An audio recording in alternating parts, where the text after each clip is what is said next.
दास परिवार महेश्वरी कट्टर आर्य समाजी थे। बात यहां से चली। उनकी दृष्टि में केवल हम ठीक हैं, बाकी सब गलत है, ये भाव बन चुका था।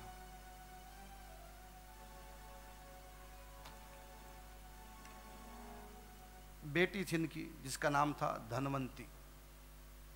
3 बहनें थी, तीनों के विवाह हो चुके थे।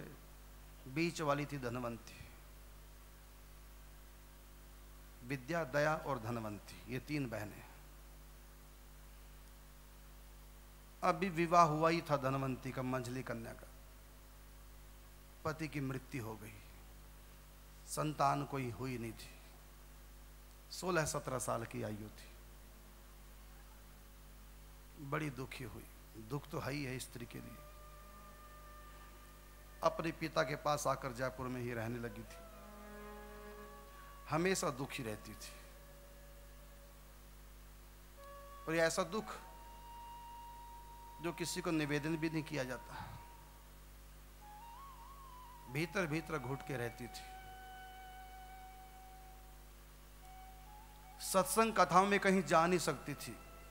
घर वाले कट्टर आर्य समाजी थे, पाबंदी थी मंदिरों में जाने की, कथाओं में जाने की, नहीं जा पाती थी। संयोग की बात, वृंदावन की रास मंडली जयपुर गई। जैसे आपके यमुनानगर में इसी मंच पर हर साल रासला मंडली आती है वृंदावन से, ऐसी वृंदावन की रास मंडली जयपुर गई। संयोग की बात, उनके घर के पास में डिग्गी नोहरा जगह का नाम, वहां पर रास मंच सजा, रासलीला प्रारंभ हुई। ये छत के ऊपर चढ़कर घर वालों से चोरी से रासलीला देखती थी। कृष्ण सुदामा की लीला का मंचन हुआ। कृष्ण सुदामा का वो मिलन देख सुदामा की दीन दशा, करुणा करके करुणा निधि रोए, पानी परात को हाथ छुओ नहीं, नैनन के जलसों पग धोए। कृष्ण सुदामा को वो मिलन, श्री कृष्ण की भक्त वत्सलता, दीन वत्सलता, उनका प्रेम, उनका हाव भाव, उनका वस्त्र श्रृंगार सज्जा, हर बात को, उनका रूप माधुर्य, उनकी अदाएं, उनका बोलन चालन, सब धनवंत के हृदय पे छा पड़ती गई। जब कृष्ण सुदामा मिलन हुआ, दोनों आलिंगन बद्ध हुए, दोनों के नेत्रों में आंसू, तो दर झरझर धनवंती के नेत्रों से भी आंसू बह रहे थे। उसको लगा कि आज मेरे प्रीतम श्याम सुंदर मुझको मिल रहे हैं। सुदामा से भाव तादात्म्य में जोड़ चुकी थी। अपना हृदय श्री कृष्ण के चरणों में समर्पित कर चुकी थी। इस रास को देख करके, उसमें श्री कृष्ण सुदामा मिलन देख करके ऐसी भाव विवल हुई। रोई तो पहली भी वो कई बार थी, लेकिन अब का रोना कुछ और ही था। लेकिन घर वालों को बता नहीं सकती थी, क्योंकि वो कट्टर विरोधी थे। वो आर्य समाज कट्टर। आर्य समाज अच्छा है धर्म, मैं बुराई नहीं कर रहा हूँ। आर्य समाज बहुत अच्छा धर्म है, सभी धर्म अच्छे हैं। बस ये कट्टर शब्द से मुझको थोड़ा सा एलर्जी है। वो कट्टर थे,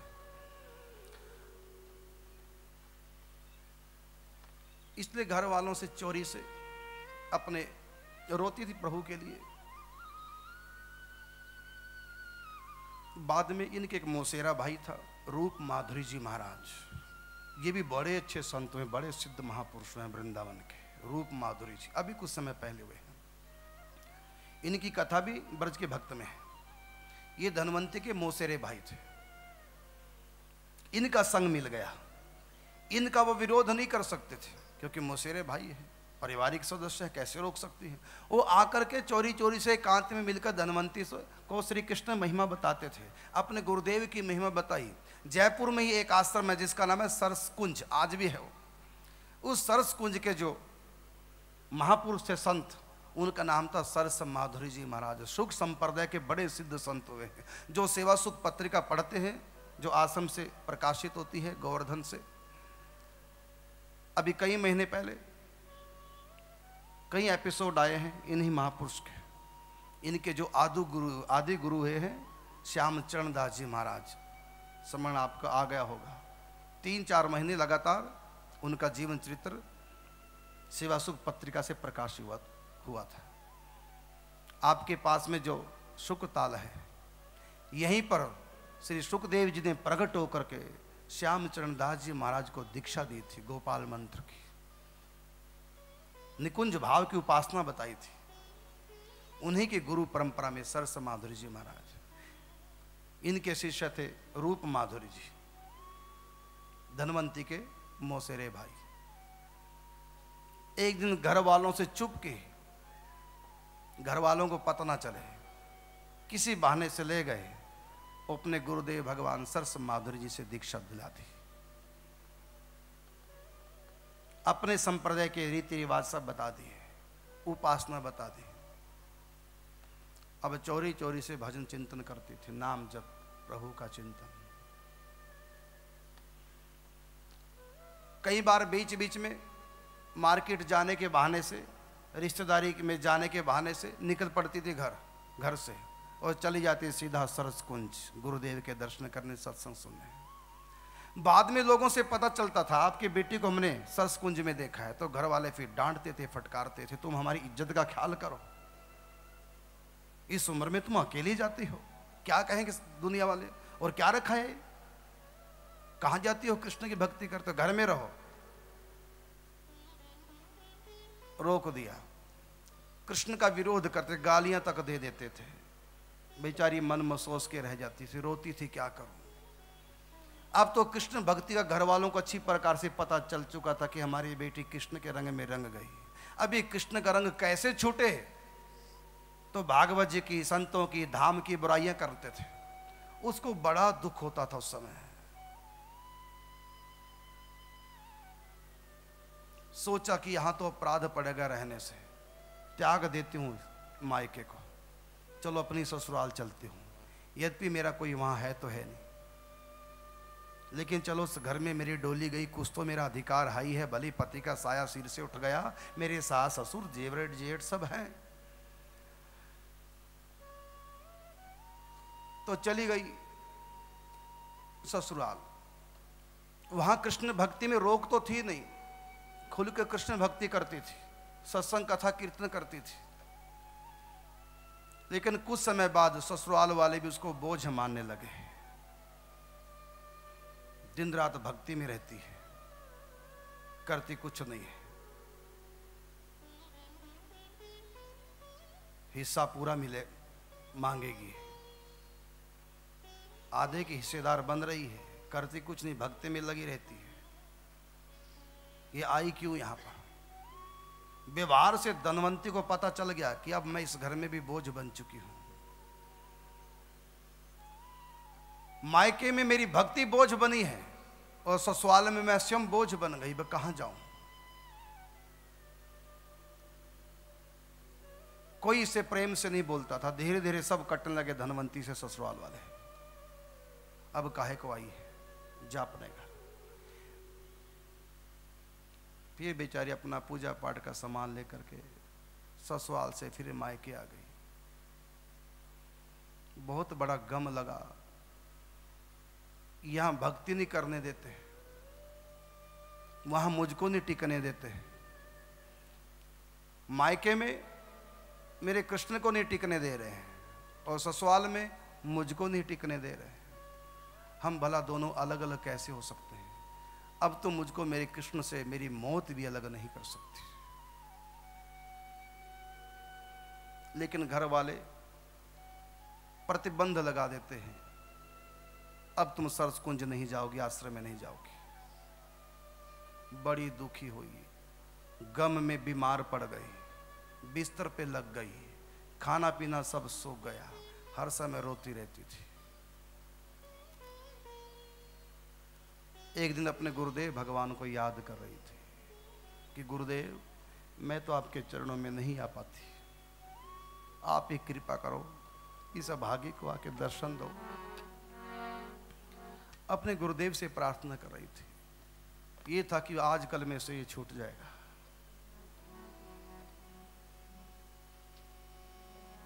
गुरुदेव श्री सरस माधुरी जी महाराज भक्तों के बीच में बैठे कथा कर रहे थे, सिद्ध महापुरुष थे। कथा करते करते बीच में अचानक रुक गए और भक्तों से कहा, तुम सब लोग यहीं बैठो, मुझको धनवंती याद कर रही है। सरस कुंज को छोड़ करके धनवंती के घर पहुंचे, जहां बिस्तर पर लेटी थी, रो रही थी, तकिया को भिगो दिया था रो रो करके, सब घर वालों को बाहर कर दिया। वो उठ करके चरण छूना चाहती थी गुरुदेव के, लेकिन उठा नहीं जा रहा था। गुरुजी ने सिर पे हाथ रखा, बेटी कोई नहीं, लेटी रहे, मैं आ गया हूं, घबरा मत।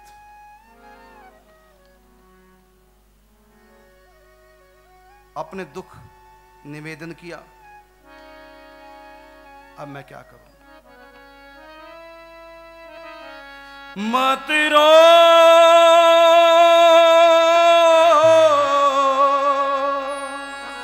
मत रो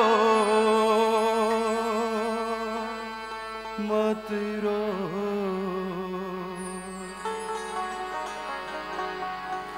मत रो मत रो मेरी लाडली, सुन ले बात हमारी। जो दुखों से घबरा जाए वो नहीं हिंद की नारी, वो नहीं हिंद की नारी। मत रो मत रो मत रो मत रो मत रो आज लाडली, सुन ले बात हमारी। जो दुखों से घबरा जाए वो नहीं हिंद की नारी, वो नहीं हिंद की नारी। मत रो मत रो मत रो मत रो मत रो मत रो मत रो मत रो मेरी लाडली, सुन ले बात हमारी। जो दुखों से घबराए वो नहीं हिंद की नारी, वो नहीं हिंद की नारी। मत रो मत रो मत रो मत रो मत रो मत रो।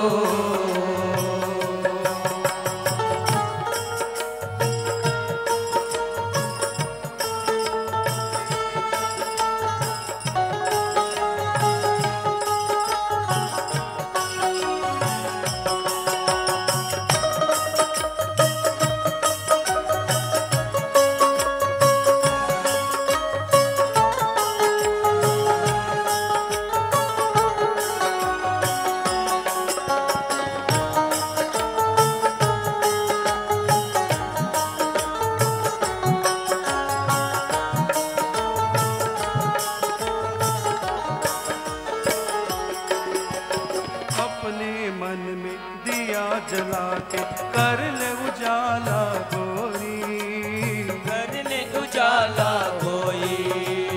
अपने मन में दिया जला के कर ले उजाला गोरी, कर ले उजाला कोई।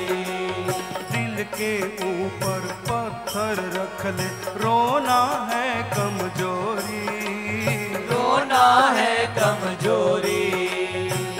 के ऊपर पत्थर रख ले, रोना है कमजोरी, रोना है कमजोरी। चुप के दुख सहने की कर ले तू तैयारी। जो दुखों से घबराए वो नहीं हिंद की नारी, वो नहीं हिंद की नारी। मत रो मत रो मत रो मत रो मत रो मत रो मत रो मत रो मेरी लाडली, सुन ले बात हमारी। जो दुखों से घबराए वो नहीं हिंद की नारी, वो नहीं हिंद की नारी। मत रो मत रो मत रो मत रो मत रो मत रो।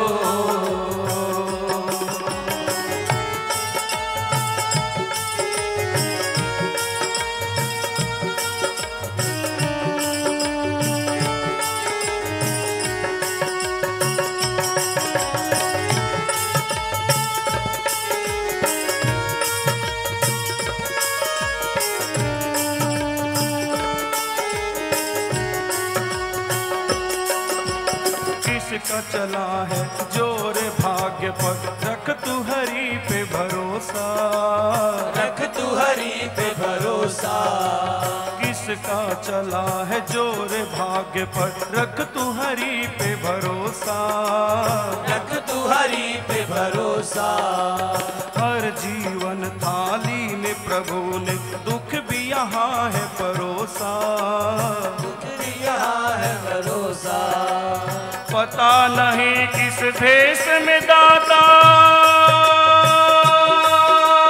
कर दे मदद तुम्हारी, दुखों से जो घबराए वो नहीं हिंद की नारी, वो नहीं हिंद की नारी।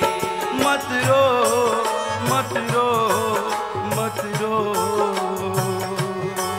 मत रो मत रो मत रो, मत रो मत रो मेरी लाडली, सुन ले बात हमारी, जो दुखों से घबराए वो नहीं हिंद की नारी, वो नहीं हिंद की नारी।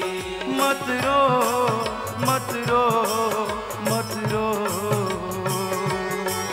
मत रो मत रो मत रो।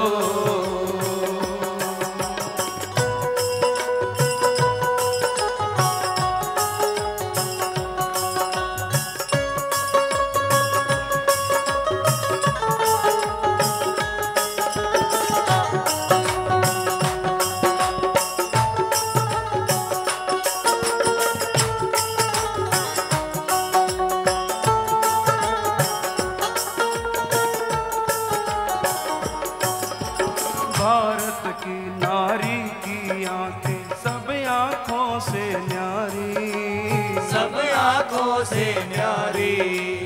उसके हर आंसू में झलकती प्यार की एक फुलवारी, प्यार की एक फुलवारी। आशा की डोरी से बांध ले जीवन की लाचारी, जो दुखों से घबराए वो नहीं हिंद की नारी, वो नहीं हिंद की नारी। मत रो मत रो मत रो, मत रो मत रो मत रो, मत रो मत रो मेरी लाडली, सुन ले बात हमारी, जो दुखों से घबराए वो नहीं हिंद की नारी, वो नहीं हिंद की नारी। मत रो मत रो मत रो, मत रो मत रो मत रो, मत रो मत रो मेरी लाडली, सुन ले बात हमारी, जो दुखों से घबराए वो नहीं हिंद की नारी, वो नहीं हिंद की नारी। मत रो मत रो मत रो, मत रो मत रो मत रो।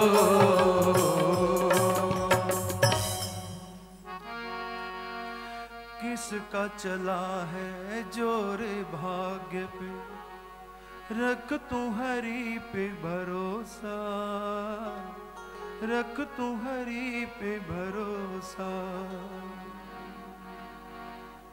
हर जीवन थाली में प्रभु ने दुख भी यहाँ है परोसा, दुख भी यहाँ पे परोसा, पता नहीं किस भेष में दाता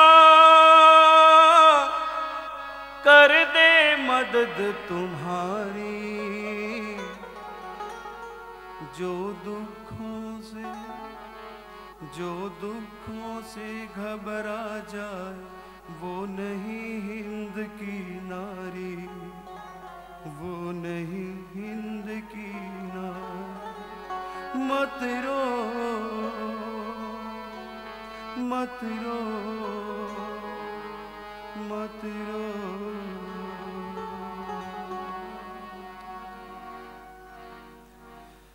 किसका चला है जोर भाग पे, रख तू हरि पे भरोसा।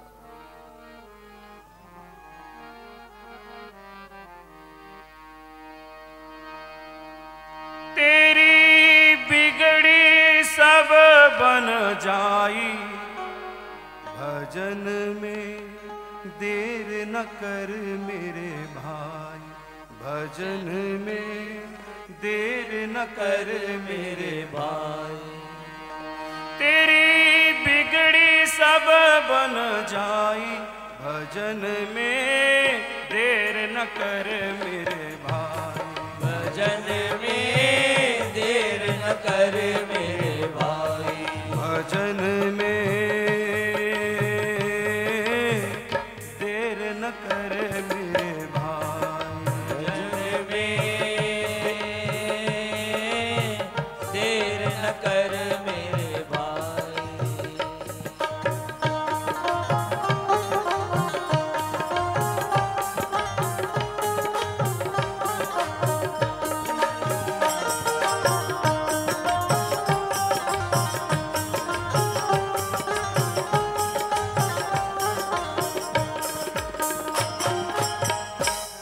नगर में कब से प्रियतम बाट निहारे तेरी, प्रेम नगर में कब से प्रियतम बाट निहारे तेरी। बाहें उठाए मिलन को आतुर, करता क्यों अब देरी। मिलन को आतुर, करता क्यों अब देरी।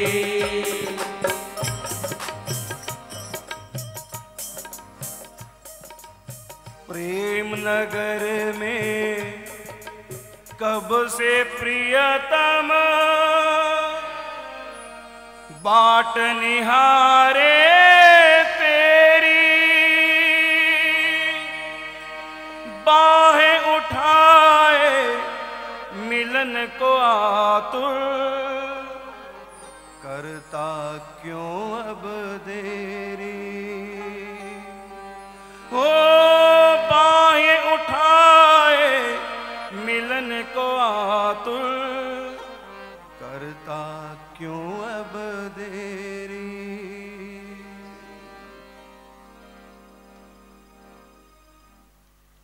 प्रभु का द्वार धनवंती तुम्हारे लिए खुला है।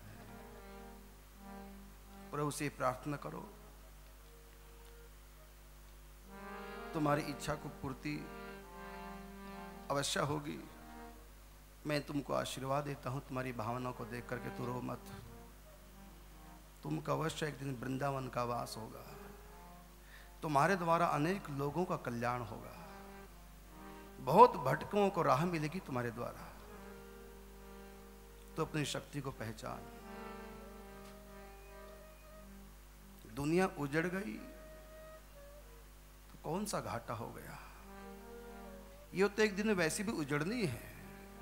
मौत आएगी, किसी को किसी का रहने नहीं देगी।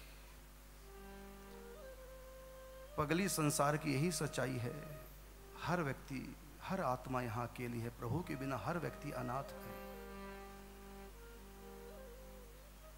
मैं नहीं कहता तू मत रो, रो, लेकिन कृष्ण के लिए रो। देह का पति गए तो क्या हुआ, तेरी आत्मा के पति श्री कृष्ण है। तू सदा सुहागिन है। दुख तुम्हारा स्पर्श नहीं कर सकता, तू उनके चरणों का आश्रय है। मेरा आशीर्वाद है तुमको, वृंदावन का वास हो, वही तेरा ठिकाना है।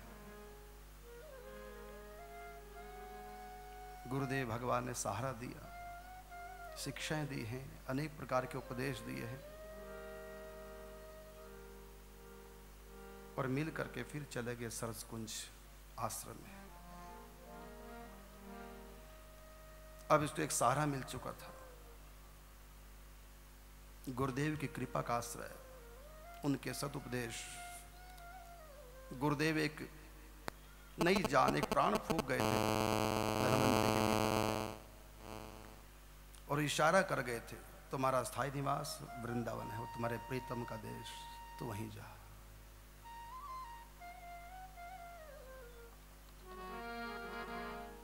अब गुरुदेव के जाने के बाद कुछ समय बाद अपने परिवार वालों को कहा, अब मैं यहाँ नहीं रहूँगी, मुझको वृंदावन छोड़ाओ।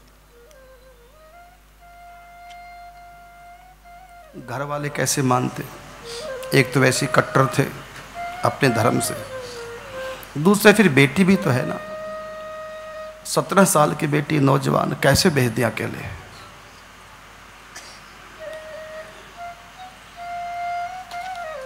इसने ठान ली,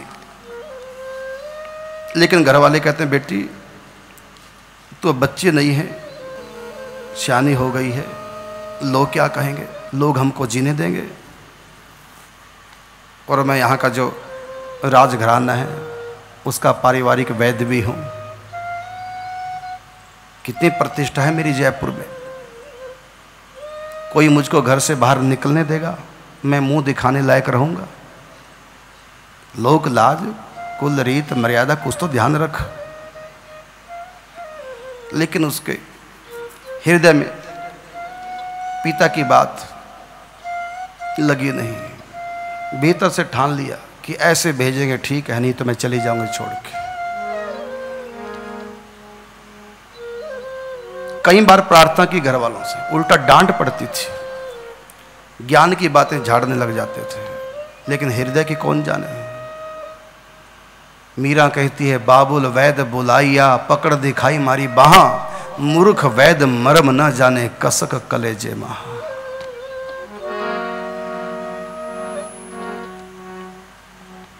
अब तो भगवान का आश्रय लिया प्रभु,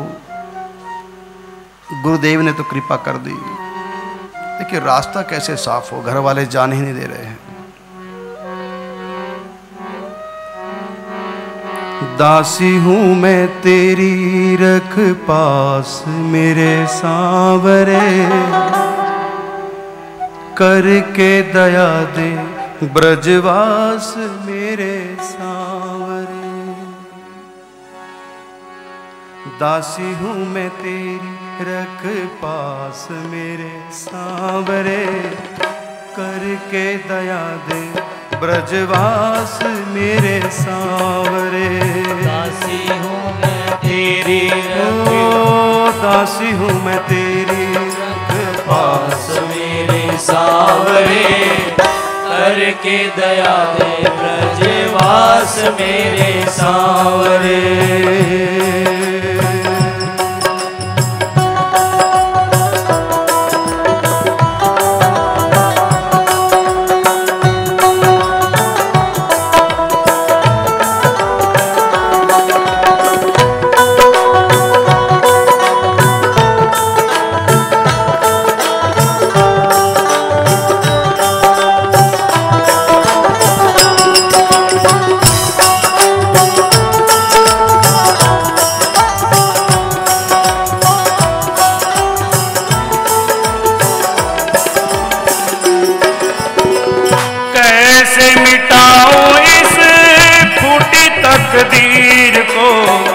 किसको सुनाऊं जाके हृदय की पीर को, किसको सुनाऊं जाके हृदय की पीर को।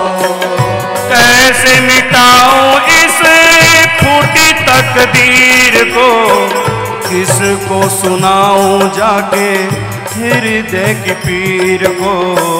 किसको सुनाऊं जाके हृदय की पीर को। तुम पे ही लगी अब आस मेरे सांवरे, करके दया दे ब्रजवास मेरे सांवरे।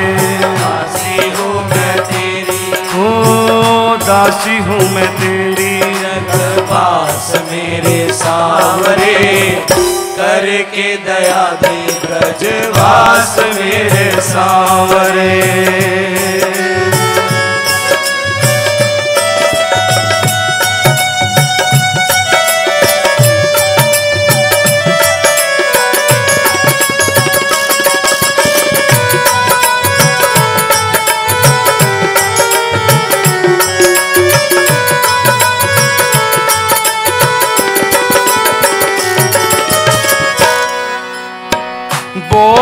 बने हूँ पी हर ससुराल में, पूरी फंसी हूँ इन रिश्तों के जाल में, पूरी फंसी हूँ इन रिश्तों के जाल में।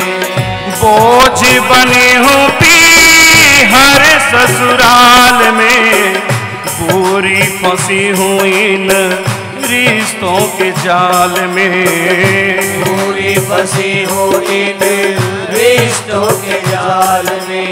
लोक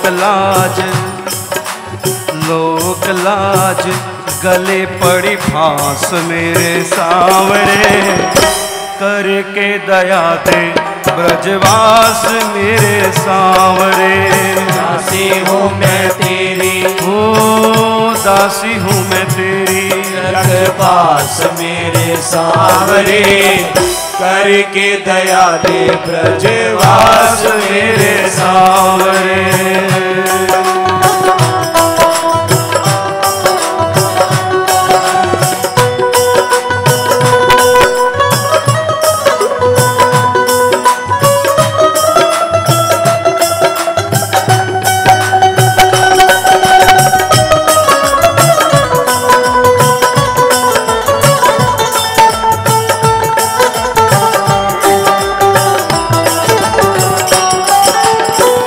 छाए हैं चारों ओर अंधेरे, पल पल भारी है जीवन पे मेरे, पल पल भारी है जीवन पे मेरे। छाए हैं चारों ओर अंधेरे, पल पल भारी है जीवन पे मेरे, पल पल भारी है जीवन पे मेरे। जी रही बन के मैं लाश मेरे सांवरे, करके दया दे ब्रजवास मेरे सांवरे। दासी हूँ मैं तेरी, ओ दासी हूँ मैं तेरी, रख पास मेरे सांवरे, करके दया दे ब्रजवास मेरे सांवरे।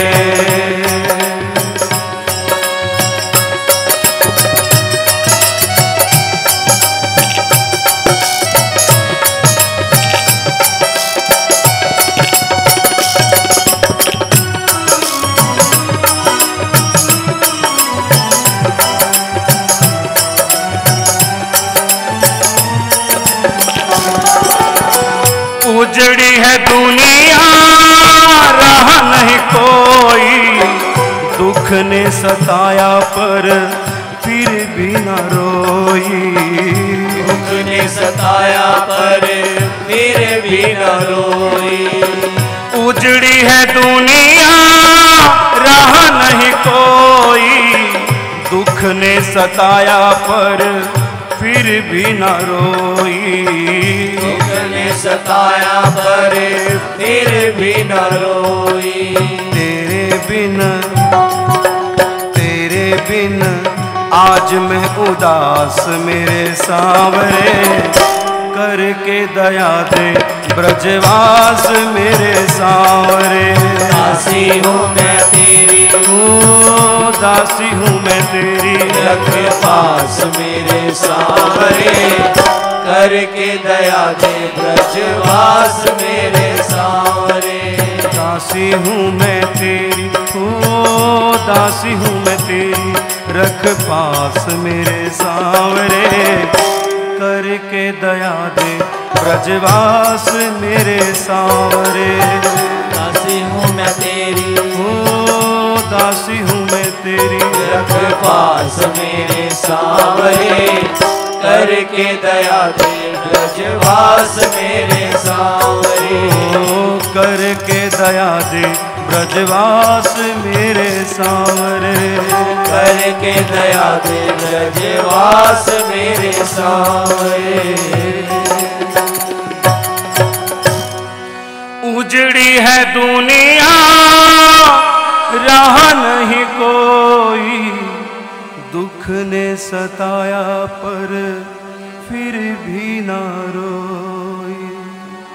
तेरे बिन आज मैं उदास मेरे सांवरे, करके दया दे ब्रजवास मेरे सांवरे।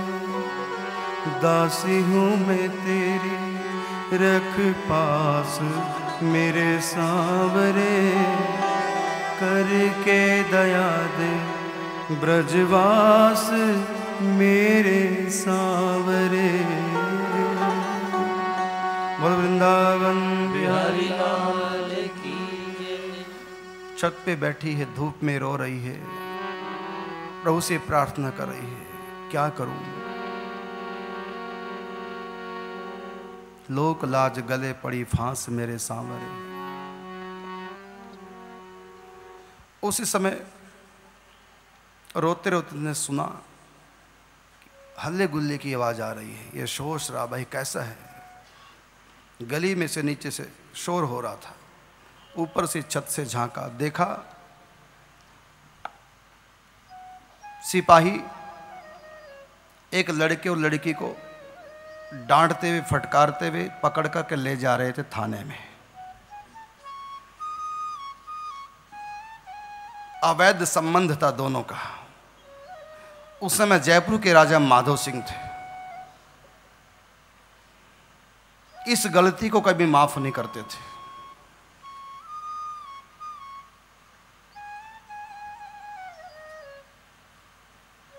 विशेष दंड का प्रावधान था जो अपने चरित्र को दूषित करेगा विवाह से पहले।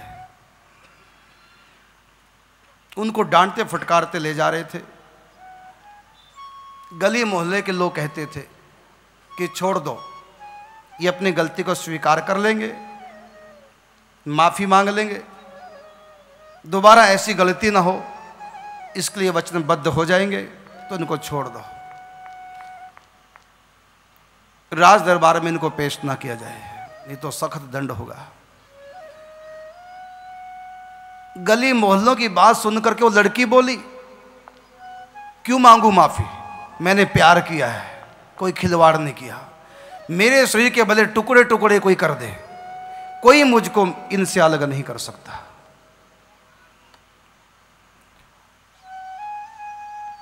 धनवंती छत के ऊपर से सुन रही थी लड़की की इस बात को। मन ही मन विचार आया, मिल गई प्रेरणा। ये लड़की एक हाड़ मांस के पुतले से प्रेम करती है, इसको दुनिया की कोई होश नहीं। लोक लाज को तिलांजलि देने वाली ये लड़की, इसकी इतनी हिम्मत आ गई है क्योंकि इसने प्रेम किया है। तो क्या मैंने धनवंती प्रेम नहीं की है अपने कृष्ण से? जब ही हाड़ मांस के पुतले की दीवानी शासन तक को चुनौती दे सकती है, मौत तक को गले लगा सकती है। लोक लाज किसको जब कोई चिंता नहीं अपने प्रेम के आगे। तो धनवंती, तुमने क्या प्यार नहीं किया है कृष्ण से? तो तू क्यों फिर किसी की परवाह करती है?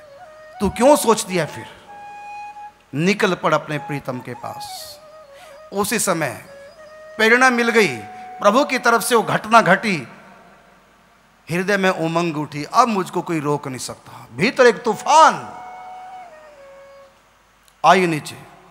अपने पिताजी से, डॉक्टर नारायण दास जी से स्पष्ट कह दिया, या तू मुझको वृंदावन में छोड़ आओ अपनी मर्जी से, नहीं तो मैं आधी रात को उठ करके भाग जाऊंगी। आपकी इसी में इज्जत है, तीसी में शान है। देख लिया इस दुनिया में श्री कृष्ण के सिवा मेरा कोई नहीं है, गुरु गोविंद के सिवा इस दुनिया में मेरा कोई नहीं है। अब मुझको गोविंद के चरणों से रोकना अब आपके हाथ में नहीं है। फिर भी मैं आपकी बेटी हूं, आपके आगे हाथ जोड़ती हूं, मुझको वृंदावन छोड़ाओ। बेटी की इस जिद को देख करके बाप को हारना पड़ा। कल बेटी भागेगी तो ना कट जाएगी, लोग क्या कहेंगे, मुंह दिखाने लायक नहीं रहूंगा। इससे अच्छा यही है कि बेटी को छोड़ाऊं वृंदावन में, कुछ दिन रह लेगी, फिर वापस आ जाएगी। तब तक यही कहूंगा कि दर्शन करने गई है। यद्यपि लोग मजाक करेंगे कि अब तक तो मजाक करते थे कृष्ण का, अब बेटी को वृंदावन भी भेज दिया। भले मजाक कर, ये सह लूंगा, लेकिन मेरी बेटी को कोई कलंक लगाए ये सहन नहीं होगा। इसलिए बेटी को कह दिया ठीक है। अकेली नहीं भेजा, पारिवारिक सदस्य साथ गए। कुछ दिन दर्शन करके घूम कर आ जाएगी। लेकिन दमयंती तो ऐसी गई, फिर लौट करके वापिस जयपुर नहीं आई।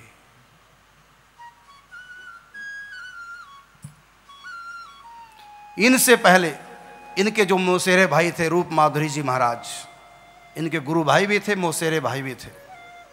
वृंदावन में जुगल घाट, राधा वल्लभ मंदिर से जब जमुना जी जाते हैं तो वहाँ जुगल घाट है। जुगल घाट पे मुकुट वालों के मकान में किराए पे लेकर के इनके मौसेरे भाई रहने लगे थे। उन्होंने भी संन्यास ले लिया था। बड़े सिद्ध संत हुए हैं रूप माधुरी जी महाराज। ब्रज के भक्त में उनकी कथा आती है। उन्होंने इसके लिए अलग से व्यवस्था कर दी जुगल घाट पे। अभी दोनों भाई बहन भजन करते थे। इन्होंने भी संन्यास ले लिया।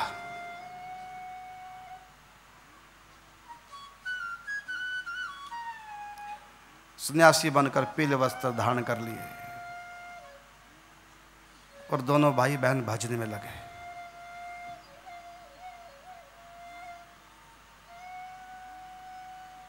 सन्यास का नाम हुआ है प्रेम माधुरी बाई, क्योंकि जब भेष लेते हैं तो नामकरण संस्कार भी होता है, नाम बदल जाता है। वैष्णव दीक्षा में नाम बदल जाता है। तो जब इन्होंने भेष लिया धनवंती जी ने, तो इनका नाम हो गया प्रेम माधुरी बाई जी। अभी बाई जी बन गई हैं। प्रेम माधुरी बाई जी के जीवन से प्रभावित होकर के इन्हीं के गुरु भाई थे दूनी चंद जी बीए, वो भी छोड़ करके वृंदावन आ गए और बाई जी से बोले कि बाई जी आपके प्रति मेरी बहुत निष्ठा है, दीक्षा तो मेरी हो चुकी है, लेकिन मैं भेष आपसे लेना चाहता हूं। बाई जी ने मना कर दिया कि मुझको आज्ञा नहीं है भेष देने की, इसलिए मैं नहीं दे सकती।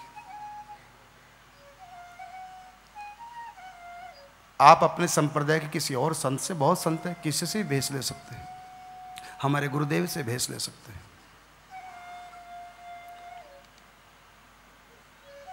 लेकिन उन्हें जिद पकड़ ली, भेष लूंगा तो आपसे लूंगा और लूंगा ही। भगवान से प्रार्थना की कि बाई जी के प्रति मेरी जो निष्ठा है, जिसके कारण से मैं भेष लेना चाहता हूं, प्रभु ऐसा विधान करो। देखो संयोग क्या बना, लगन की बात। प्रेम माधुरी बाई जी के जो गुरु जी थे सरस माधुरी जी महाराज, सरस कुंज जयपुर वाले, स्वपन में आदेश दिया कि इनको भेष दे दो, तुम्हारे संग ये छाया की तरह रहेंगे, तुम्हारे भजन में इनसे वृद्धि होगी। दोनों तरफ उपदेश हुआ था, आदेश हुआ था। तैयारी कर ली भेष लेने की।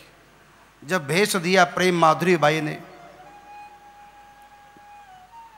तो भेष का इनका नाम हुआ मति शरण जी महाराज। पीले वस्त्रों को देखा, जब ओढ़ाए पीले वस्त्रों को देखती भाव किया ये भी मेरे गुरुदेव हैं, क्योंकि जितने भी भेषधारी संत हैं सब मेरे गुरु हैं, ये इसका भाव था। हम लोग तो गुरु को ही गुरु मानते, बाकी सब संतों को ऐसी कर देता है इग्नोर। सब संत गुरुदेव हैं, सबको नाऊ मात। सब गुरु, सब संत गुरु स्वरूप होते हैं।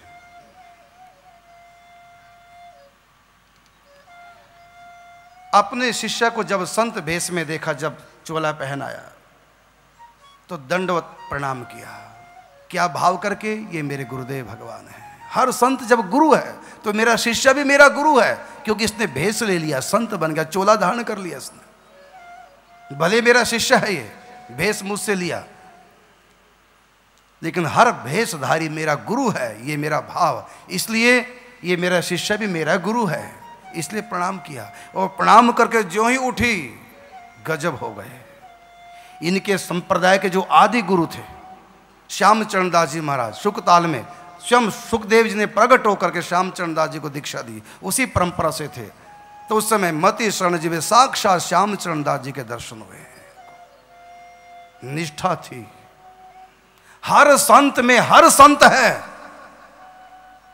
हर संत में हर संत है। आवश्यकता है केवल निष्ठा की। हर स्थल पर भगवान है। निष्ठा है कि तुम कहां कर पाते हो। हर जगह नहीं कर सकते तो कि विशेष जगह निष्ठा जमा लो, ग्रंथ को ही भगवान मान लो। जैसे गुरु ग्रंथ साहब जी को प्रगट गुरु आंदी दे, ये प्रगट गुरु स्वरूप है, मान लिया। गीता जी प्रगट ठाकुर जी की वाणी है। भागवत जी श्री कृष्ण का वांगमय स्वरूप है, शब्दमय स्वरूप है। मूर्ति स्वयं श्री कृष्ण है। ये भाव करो कहीं भी। वैसे तो सब जगह भगवान है, लेकिन सब जगह भाव बनता नहीं, कहीं एक जगह बना लो। वैसे तो सबके अंदर भगवान है, सबके अंदर नहीं मान सकते, कम से कम स्त्रियां पति में ही भगवान मान लें, इतने से उद्धार हो जाएगा। सबके भीतर भगवान है, नहीं मान सकते, माँ बाप में ही भगवान मान लो, इतने से उद्धार है। सब जगह भगवान है, नहीं मान सकते तो केवल मूर्ति में ही भगवान मान लो, इतने से उद्धार हो जाएगा। जिन्हें आंखें दी खुदा ने, जिन आंखें दी खुदा ने, वो पत्थर में खुदा देखें। जिनका दिल ही पत्थर है, भला पत्थर में क्या देखें। भाव ही भगवान है। जहां तुम्हारा भाव जमता हो, जहां तुम्हारी आस्था रुकती हो, टिकती हो, टिकाओ, वहीं से सब कुछ मिलेगा। गाय माता में आपकी आस्था है, इसमें सब मेरे प्रभु का निवास है। 33 करोड़ देवता इसमें निवास करते हैं। अरे सारा ब्रह्मांड गौ माता में निवास करता है। गौ को चारा खिलाया, सारे ब्रह्मांड का भंडारा हो गया। 33 करोड़ देवी देवताओं को आहुति पहुंच गई। स्वयं भगवान तृप्त हो गए, गाय तृप्त हुई। तो जहां तुम्हारी आस्था बनती हो, टिको जरा, रुको, वहां पर रुको, सब कुछ मिल जाएगा। हमने कई कथाएं सेवा सुख पत्रिका में दी है। केवल गौ सेवा करने मात्र से महाराज लीला के दर्शन हो गए। आपने पढ़ा होगा, केवल गौ सेवा करने से ही वंश परंपरा चल गई महाराज रघु की। केवल गौ सेवा करने से, केवल गौ सेवा से चोरों से सुरक्षा हो गई। एक कथा तो मैंने ये भी दी थी, केवल गौ सेवा से फांसी से रक्षा हो गई। फांसी पे जब लटकाया तो झूला ही नहीं, नीचे गाय माता प्रकट होगी, अपने सींगों पे पांव को ऊपर कर दिया, दोनों सींगों से, और किसी को दिखाई नहीं दे रही गाय।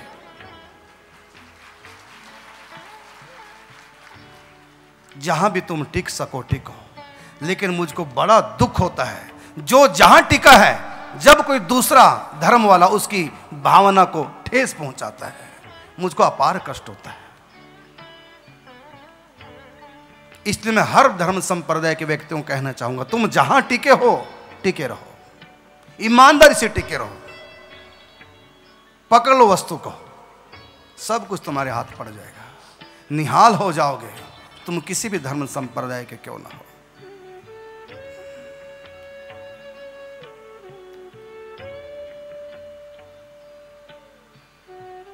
आपको एक औषधि बता रहा हूं। किडनी में किसी को इन्फेक्शन हो जाए, तो पस पड़ जाए, बाथरूम में पस आने लग जाए, मवाद आने लग जाए, या खून तक आने लग जाए, केवल 3 दिन आधा आधा गिलास गौमूत्र पियो, ताजा गौमूत्र।